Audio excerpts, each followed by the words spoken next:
Wa biha yarzaqun, karena keberkahan zikir itulah mereka dapat rezeki. Batinnya tenang, zahirnya berkepunyaan.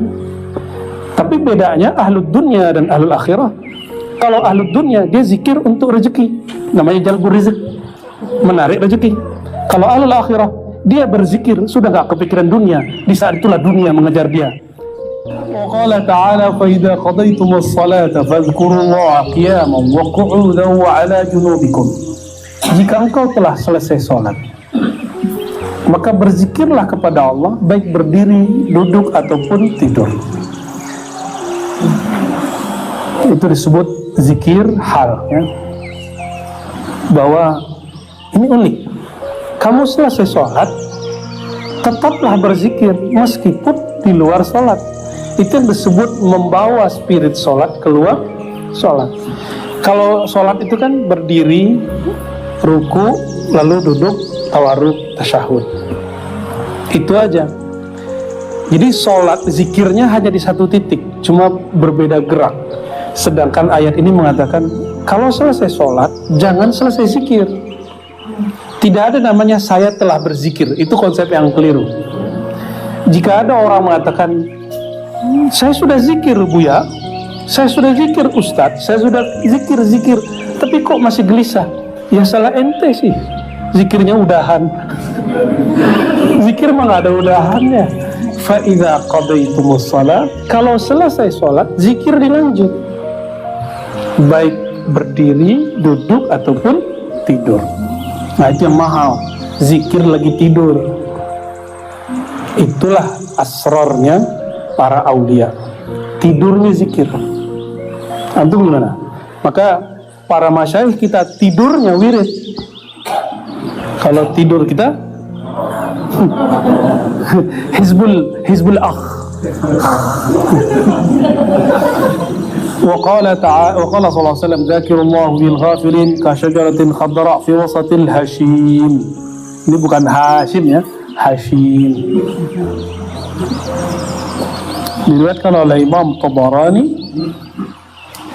dan juga diriwayatkan oleh Imam Abu Nuaim, orang-orang yang berzikir di tengah keramaian yang lalai seperti ada pohon yang subur di tengah pohon-pohon yang kering. Lihat, biasanya yang sering jadi foto-foto itu, foto-foto apa tuh? Background, ada pohon, belakangnya padang pasir ya. Kira-kira begitu. Zakirullah fil ghafilin kal hayy binal amwat. Orang-orang yang berzikir seperti orang yang hidup. Sedangkan orang-orang yang lalai seperti orang yang mati. Jadi kalau ada orang mati negatif, itu lalai. Mati positif, itu zikrullah. Mati sebelum mati, ya. Maaf, ini belum punya nikah ya. Mbak Ratri, maaf ya. Dulu punya suami kan, terus meninggal. Cinta suami, apakah tinggal dekat jenazah suami? Tinggal di kuburan suami, gitu nggak? Enggak. Berani nggak lama-lama dekat jenazah? Enggak. Cuma Sayyidah Aisyah yang cintanya hidup dan mati. Sayyidah Aisyah itu di hujrah Nabi, lalu dikubur oleh baginda SAW.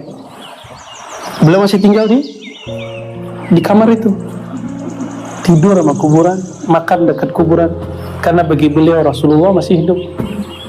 Dan beliau bermuamalah dengan orang yang sudah meninggal seperti bermuamalah dengan orang yang hidup. Dan ini dalil bagi ahlul haqaiq, selama belum menikah lagi, itu seperti mahram, hukumnya seperti mahram. Makanya beliau copot hijab ketika di dalam kamar.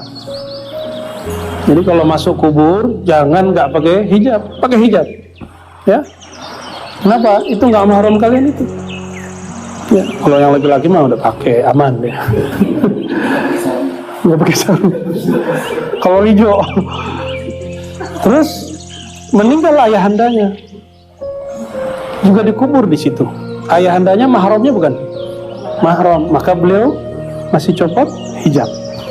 Ketika Sayyiduna Umar wafat, sebenarnya Sayyidina Utsman, Sayyidina Ali juga minta di situ.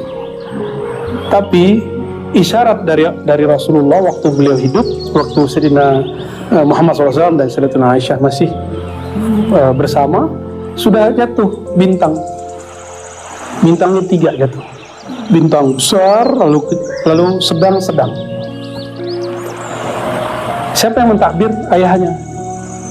Nanti akan ada bintang-bintang dunia terkubur di kamarmu. Pertama baginda Rasulullah SAW, yang kedua Sayyidina Abu Bakar, yang ketiga karena bukan mahram dia kembali ke rumahnya Ummu Ummah. Itu dalil bahwa bermuamalah dengan orang yang sudah wafat seperti orang yang hidup. Dan beliau tetap menganggap dirinya istri Rasulullah. Hatta al-yaum, sampai sekarang Sayyidah Aisyah itu istri Rasulullah SAW. Tidak seperti dia katakan Rafidhah, ya, kecuali pada Syiah yang sudah apa istilahnya, Syiah yang munsif. Kan ada Syiah yang sudah munsif, yang sudah sadar lalu tidak menghujat Sayyidah Aisyah. Lucu, mereka menuduh Sayyidah Aisyah pelacur, tapi mereka sendiri mengadakan nikah mut'ah. Lucu.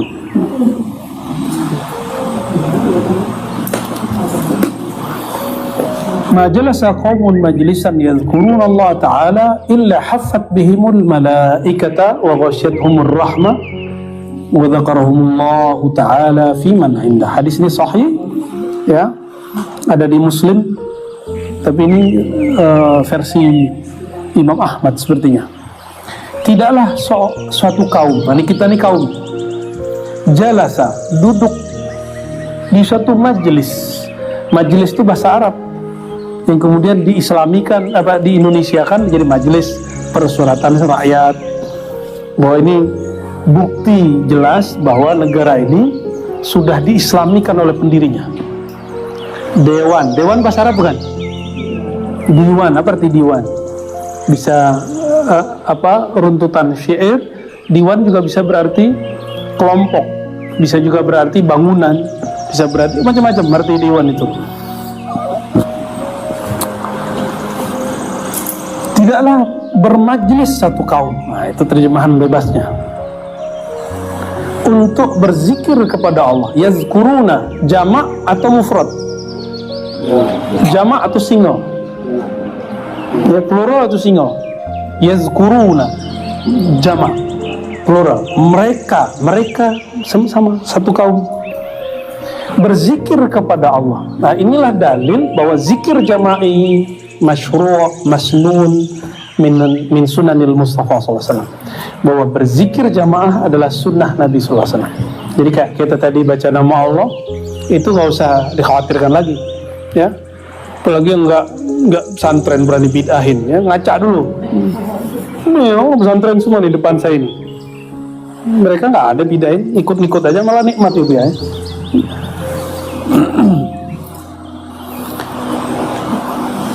Illa hafat bihimul malaikah, malaikat mengerubungi.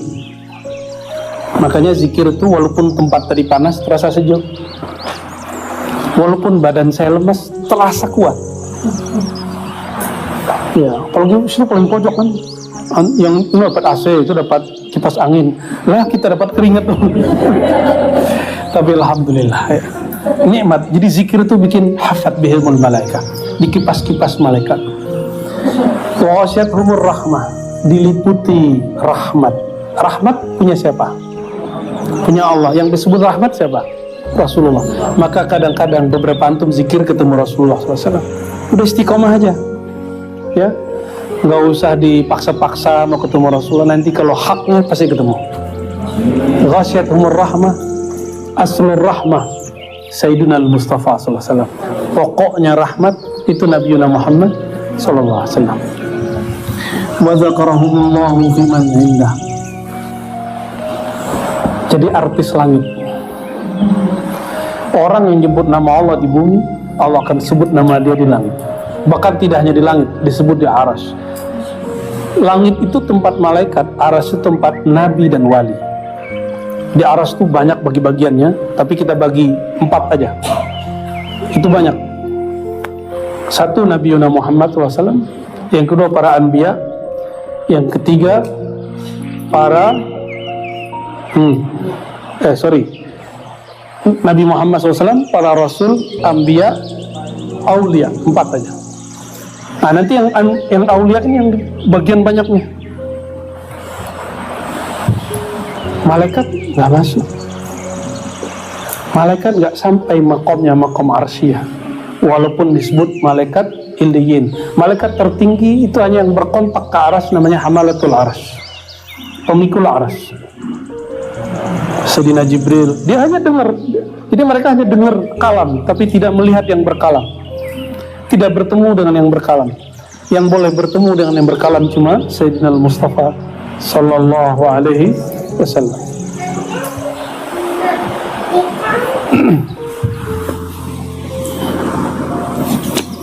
Nah, orang-orang ini tidak artis dari sana. Gimana? Pada pengen terkenal kan di dunia? Itu macam men. Bismillah.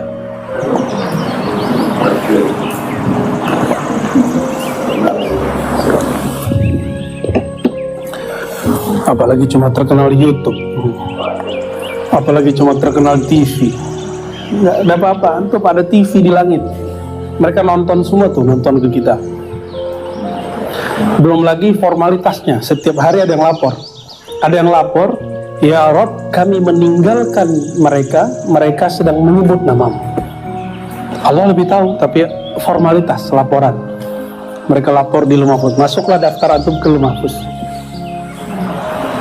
Baru sampai Lauh Mahfuz, yang seneng dulu. Ya, begitulah terus. Tapi ada yang menyebut nama Allah karena tujuan. Allah itu tidak perlu tujuan. Yang butuh tujuan itu yang belum sempurna. Allah telah sempurna, selalu sempurna. Maka dia mencipta tidak perlu ada tujuan. Tujuan itu untuk makhluknya. Jadi ayat wa ma khalaqtul jinna wal insa itu jangan dipahami Allah bertujuan. Bukan, Allah menciptakan kamu, tujuan kamu adalah untuk ketemu dia, bukan tujuan Allah. Ini karena gak belajar ilmu akidah, orang-orang kebalik-balik nyebutnya. Tahu tafsir tapi gak tahu akidah, gawat. Maka sebelum mentafsir mesti kuasai ilmu akidah.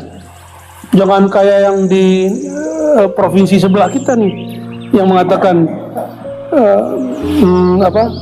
wajadaka dhallan fahada, Allah mendapatimu sesat hai Muhammad, lalu dia memberimu hidayah. Kata si ustadz nih, Allah itu mendapati Nabi Muhammad dulu sesat, jadi Nabi Muhammad dulu sesat. Kata siapa? Si ustadz. Masya Allah, betul-betul.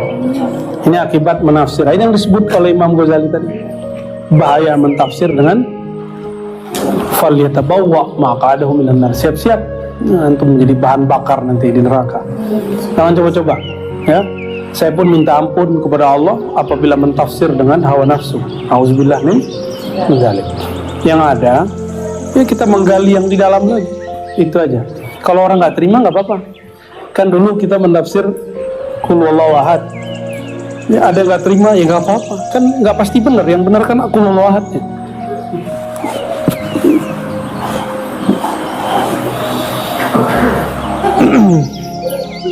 ما قعد قوم مقعدا لم يذكروا الله تعالى ولم يصلوا على النبي صلى الله عليه وسلم إلا كان عليهم حسرة يوم القيامة. Coba tuh hadis-hadis Imam Ghazali itu hafal semua itu nggak ada beliau satupun yang nyontek, itu hafal semua itu. Terus tiba-tiba ada ustadz sekarang mengatakan Imam Ghazali nggak ahli hadis. Kepalamu berhadas. Tidaklah satu kaum duduk lalu mereka berzikir, tidak berzikir dan tidak bersolawat, ada dua. Maka taharatul majlis dua, zikrullah dan solawat.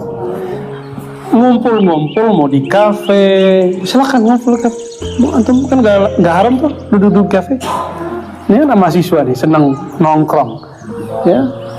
Oh ya, Bang Dik juga punya goa ya. Goa bid'ah. Cari goanya gak ketemu. Tulisan doang. Goa. Ternyata go tuh Allah. Keren tuh Bang Dik ya.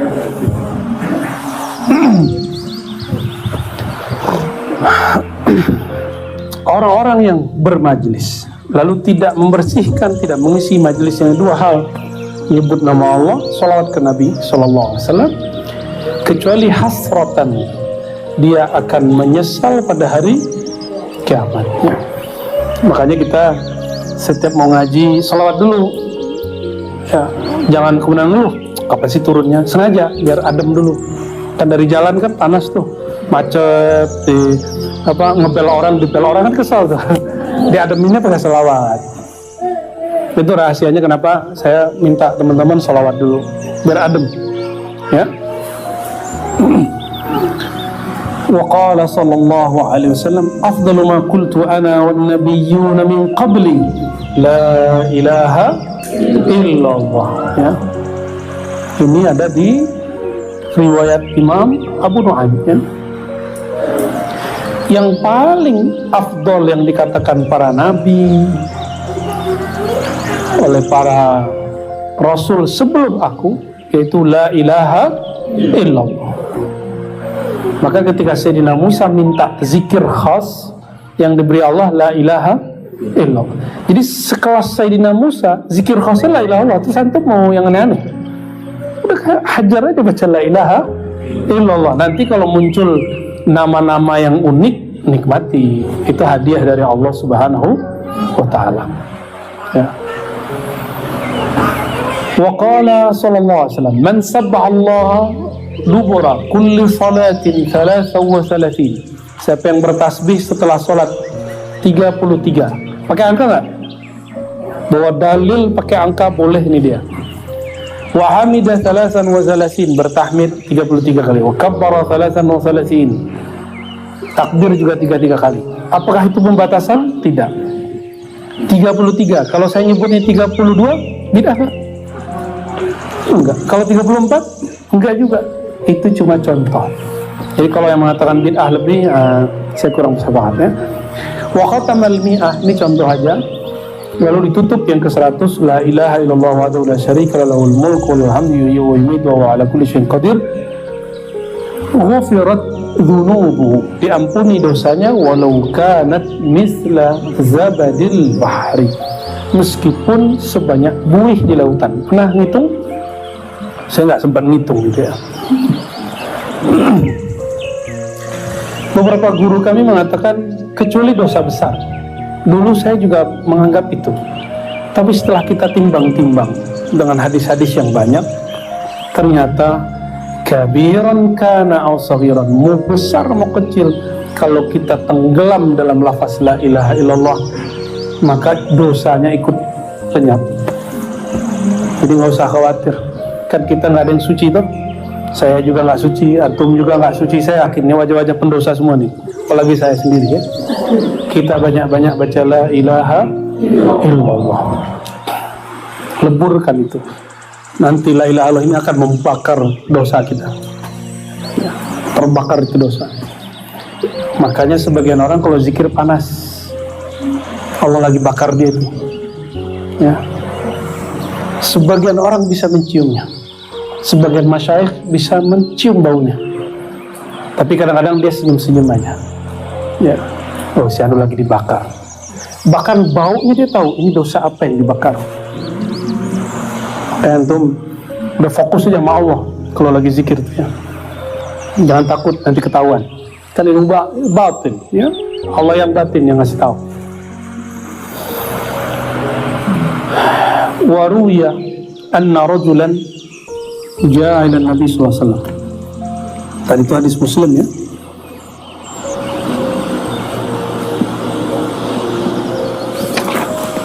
Riwayatnya panjang ya.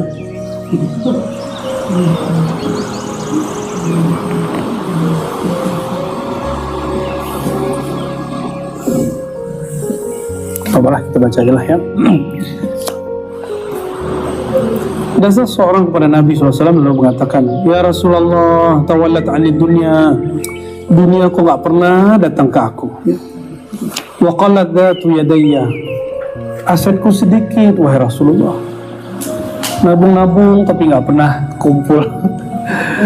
Wa qala alaihi salatu wassalam, apa kata Rasulullah? Payah kamu. Aina anta min salatil malaika wa tasbihil khalaik wa biha yurzaqun. Ini dahsyat ini. Ini mau kaya kan? Tapi gak perlu ngarapin Allah kasih langsung. Gak perlu ingat-ingat itu. Zikir aja kerjanya. Zikir apa? Aina anta min salatil malaika. Kamu sudah tahu belum salatnya malaikat gimana? Tasbihnya makhluk dengan apa? Dan karena sholat dan zikir mereka itu, Allah berkahi rezeki mereka. Malaikat kita makan nasi loh. Dengan apa mereka kenyang? Kalau zikir. Itu sebabnya malaikat hadir ke majelis kita kalau orang lagi zikir. Di situ dia ada resto ribat. Di resto ribat setiap hari apa? Itu malaikat datang sekedar menyantap. Itu hari Jumat ya, jalannya alhamdulillah. Makasih Bu Yasfi, Bu Aldomi, David Daus, Ami Falah ya, Laura Ali sudah mau memimpin zikir. Mereka berempat aja kan, mereka diuji mau ntar tuh ya, ada murid rebutan punya murid ya. Ya, kadang-kadang ada orang teman kita mimpin kurang serap, merendahin apa enggak atau ngikutin. Kalau dia ngikutin, dia akan mendapatkan sirnya. Kenapa zikir jamaah itu mahal? Karena orang di situ tukar-tukaran kunci zikir. Antum kalau sendiri walaupun naik langsung, tapi nggak punya khazanah, nggak punya cakrawala. Tapi kalau sering bermajelis, istilahnya kaya, zikirnya kaya, berkahnya banyak. Karena satu zikir dibaca oleh satu orang, sekian malaikat mendekat. Wa biha yurzaqun, karena keberkahan zikir itulah mereka dapat rezeki. Batinnya tenang, zahirnya berkepunyaan. Tapi bedanya ahlud dunia dan ahlul akhirah.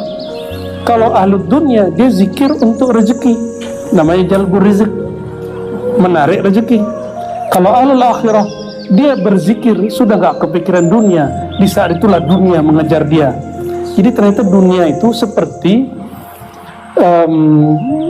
seorang yang jual mahal, pas ditinggal nyari, ditinggal ngejar, disapa, assalamualaikum, lu siapa? Bawa modal dong, gitu. Pas ditinggal, manggil-manggil, mas, ngejar, itu dia. Jadi dunia jangan ditimbang sama zikir. Satu subhanallah lebih mulia dari dunia dan sisinya. Titik. Maka jangan minta dunia dengan subhanallah. Itu yang kita sebut kemarin itu selamat onta dan orang. Ya, masa antum minta dunia yang hina dengan Rasulullah yang paling mulia? Itu kebangetan kurang ajarnya itu. Tapi boleh indal awam, bagi orang awam. Kalau bagi orang yang khawas, yang beradab, yang tahu adab ma'rifatullah, gak berani dia. Makanya Sidi Syekh Abdul Hasan Syazili marahnya gak tanggung-tanggung. Apa kata beliau? Murid makhluk paling dimurkai yang minta apa? Kepada Allah dengan amal akhirat untuk urusan dunia. Kecil sekali, kecil. Ya, semakin kepikiran dunia semakin jauh dia. Udah gitu, itu rumusnya. Karena dia sok jual mahal, maka tinggal-tinggallah dia. Ya, cuek-cuekin, nanti dia kangen sama antum. Ntar dia WA duluan dia. Dunia nge-WA kita. Allahumma sholli ala Sayyidina Muhammad. Masuk ya hadisnya? Masuk ya. Hadis ini walaupun tidak sampai derajat sahih, cuma ini sesuai dengan yang sahih dari hadis dan yang mutawatir dari Quran. Qala faqultu wa madza ya Rasulullah? Apa tasbih dan salatnya malaikat dan tasbihnya semua makhluk ya Rasulullah? Lalu Rasulullah SAW mengatakan subhanallah bihamdi subhanallahil azim. Ya, subhanallah bihamdi subhanallahil azim. Sini tambahin wa bihamdi. Astaghfirullah mi'at marah, ini sebenarnya gabungan maknawi. Jadi istighfar 100, subhanallah bihamdihi 100, antara terbit fajar dengan syuruk ya. Ila antasala subuh ta'tikat dunya raghimatan saghiratan. Kalau kamu sudah mulai mampu berzikir begini, tidak kepikiran dunia sejenak saja, dunia akan mendatangi kepadamu. Raghimah itu, jadi di pinggang kita ada tali, ujung talinya dimoncong hidungnya dunia. Dunia itu ibarat seperti hewan ternak, kayak sapi. Diapain namanya tuh? Dicocok tuh. Jadi kita mau kemana dia ngikut, jangan kita yang ikut dia. Kan ada orang tuh bawa anjing, mohon maaf, entah anjing yang menarik dia, entah anjing yang ditarik dia, entah dia yang menarik anjingnya. Jangan begitu ya, nanti saya tersinggung gitu ya. Saghirah, dunia jadi kecil. Nah nih, belajar pelan-pelan untuk dunia itu. Sesaat ba'da apa? Ba'da subuh. Nih, ini istiqomahin. Ini kan pegangan saya. Kalau saya ketinggalan, saya qadha biasanya. Ngantuk sekali, kadang-kadang ketiduran. Lagi zikir tidur, nikmat sekali tuh. Tidur dalam zikir tuh nikmat.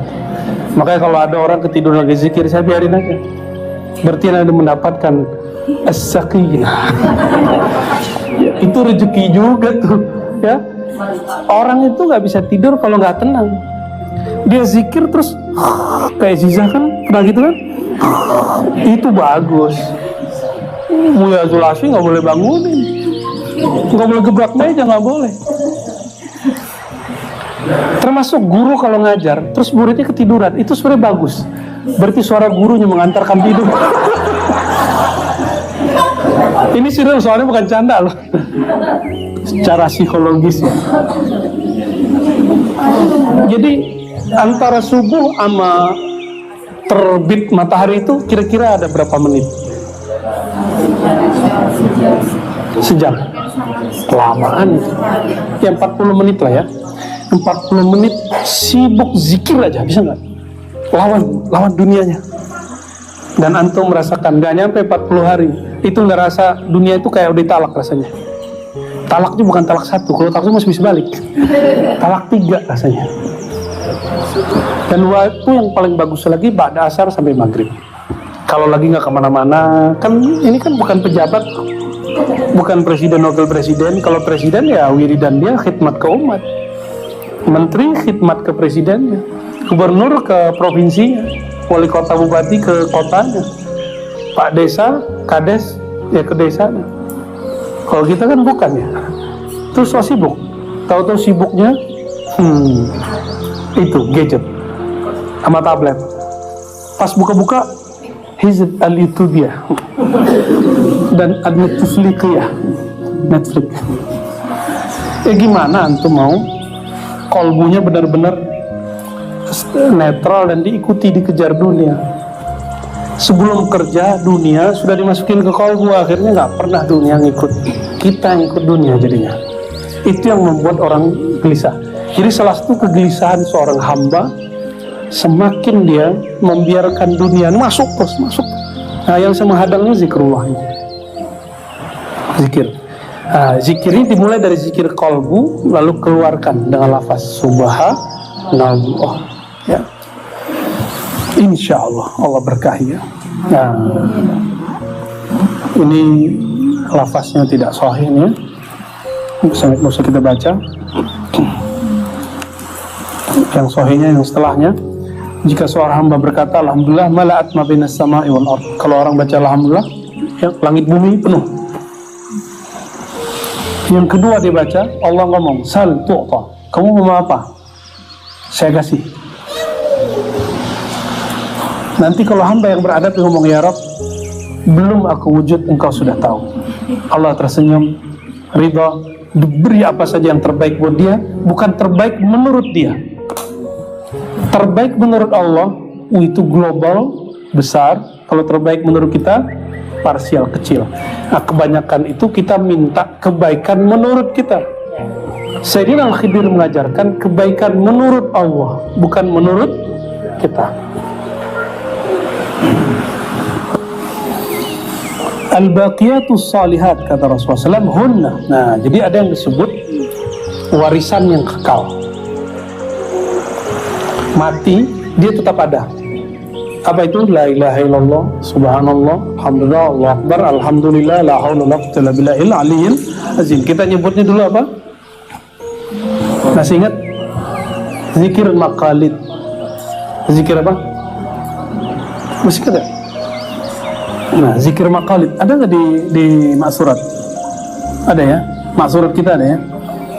Maksurat kan banyak. Qala ma min rajulin yaquluha illa ghufirat dhunubu walau kanat mithla zabadil bahri. Kalau ada orang membaca ini, semua dosanya diampuni meskipun sebanyak buih di lautan ya. Kalau di beberapa bulan ditambahin angkanya. Wa'lam. Nah, ini penutupnya. Anna an-nafi' min jumlatil adhkar ma hadara fihi al-qalb. Ini kaidah. Jadi bukan angka yang fokus kita, tapi kualitasnya. Sesungguhnya yang bermanfaat dalam jumlah zikir bukan angka kuantitatif, tapi angka kualitas. Ma hadara fil qalb. Apa yang disebut angka kualitas? Qimah, bukan iddah, tapi qimah, yaitu hadara fihil qalb, zikir yang hadir hati kita. Makanya zikir kita mulai dengan gelombang yang pelan. La ilaha illallah. Awal-awal begitu, lama-lama kita kencengin supaya dia tambah asik, tambah asik, tambah asik, tambah asik. Pertama baca Allah, Allah, pelan-pelan, lama-lama hilang. Bisa aja, bisa Allah aja ya. Kalau nyeter starter motor mobil, awalnya kan gimana dia? Getar gak? Lama-lama nah, sama ini juga kendaraan begitu dia. Wa ma adahu fa huwa qalilul jadwa. Selain manhaj ini, apa itu? Zikir yang hati tidak hadir, maka dia kurang nilainya. Fa'innal maksud dari zikir bukan ngitung angka, tapi al-uns billah, bermesraan kepada Allah. Intim. Nah, uns itu intim kepada Allah, manja-manja kepada Allah. Jadi Allah itu, ini bahasa nakalnya Bang, senang dipacari. Tapi ini nggak boleh pakai ya, cukup hari ini aja. Nah, antum harusnya yang dipacari Allah. Tapi bahasa ini sepertinya tidak layak. Kita ganti aja istilahnya. Allah itu senang kalau kita bercinta dengannya, bermanja-manja kepadanya ya. Siapalah kita mencari Allah, kan tidak layak lah, yang dipacari makhluk. Wazalika bil mudawamati ala dzikri ma'a huduril qalbi wa bidzalika yu'manu su'ul khatimati fahasab. Nah, dan itu semua mencapai kedekatan kepada Allah itu tidak mungkin kecuali dengan mudawamah, berusaha mendawamkan zikir. Kalau ini namanya dawam ya. Walaupun dia tidur, dia tetap dawamu zikri. Ma'huduril qalbi, dengan hadirnya hati. Wa bidzalika, dengan itulah caranya seseorang aman dari su'ul khatimah. Jadi kalau ada orang bertanya, kenapa ada su'ul khatimah? Sederhana, dia beribadah tidak dengan qalbunya. Maka ini menjelaskan hadis, ada orang jarak dia dengan surga cuma 1 jengkal, tapi su'ul khatimah karena ibadahnya baru kuantitas, belum dengan kualitas qalbunya. Kita memohon kepada Allah ayyu'inana ala dzikri. Allah membantu kita untuk menyebut namanya, baik lisan, tubuh, zahir, batin ya, qiyaman wa qu'udan wa ala junubihim. Dan kita mohon kepada Allah supaya zikir ini menjadi dawam, dengan dawamnya Allah, bukan dengan dawamnya kita, dengan bakoknya Allah, bukan dengan bakoknya kita. Dan kita memohon kepada Allah untuk memberi hadiah hudurul qalb. Semoga Allah menjadikan hati itu sadar dalam berzikir. Dan yang terakhir kita memohon kepada Allah, semoga Allah menutup hidup kita dengan husnul khatimah bi barakatil habib Sayyidina Muhammad sallallahu alaihi wasallam. Al-Fatihah.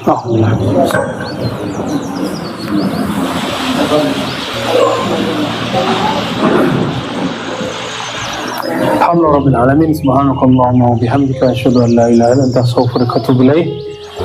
Wal 'asri innal insana lafi khusr illa alladhina amanu